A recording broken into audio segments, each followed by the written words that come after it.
Tärkeintä on se, että kauppakeskus on tämmöinen palvelukeskus ja niin tälläkin alueella tärkeä ihmisten kohtaamispaikka, niin se, että se muodostuu myös entisestään semmoiseksi niin ajanviettoja ja elämyksien luomispaikaksi ja kokemuspaikaksi, niin sehän tässä taustalla oli, että kysytään ihmisiltä, mitä he haluaa, koska tulevaisuudessa niin kauppakeskukset muuttuu entistä enemmän viihtymisen palvelun kokemuksien paikaksi ja käy niin semmoista murrosta.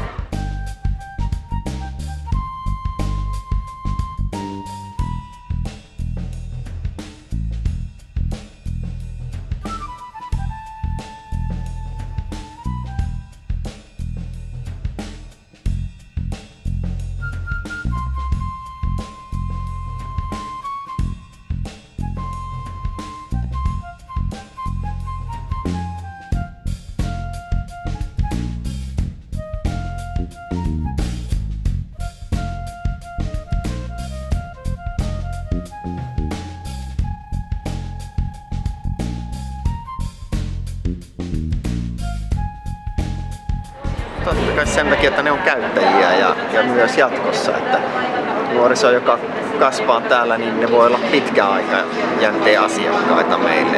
Käytetään määrättyjä palveluita nyt ja kun ne kasvaa, jos ne jää alueelle, niin ne voi olla hamaan tulevaisuuden asiakkaita.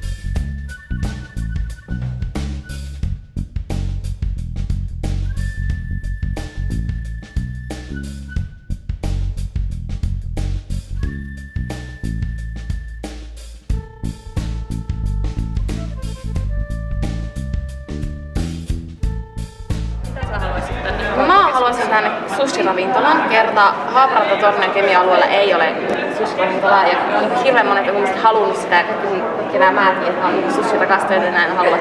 Olisi ihana, jos olisi sellainen sushi-ravintola täällä rajalla tai tällä alueella. Sitten semmoinen niin kuin kukkokauppa minun äitin mielestä, joka oli tässä äsken mukana. Niin sanoi, että viikonloppuisin kun on kaikki tavallisesti on kaikki kiinni, niin sitten olisi hyvä, jos täällä olisi myös kauppa. Joo, että viikonloppuisin pitäisi. Niin, sitten me puhuttiin, että olisi vaikka joku hyvinvointipysäkki, vaikka viikolla auki. Ja siellä voisi tulla sitten, niin varmasti täällä on aika paljon eläkeläisiä ja semmoisia, että voisi tulla mittaamaan verenpainetta ja olisi sellaista.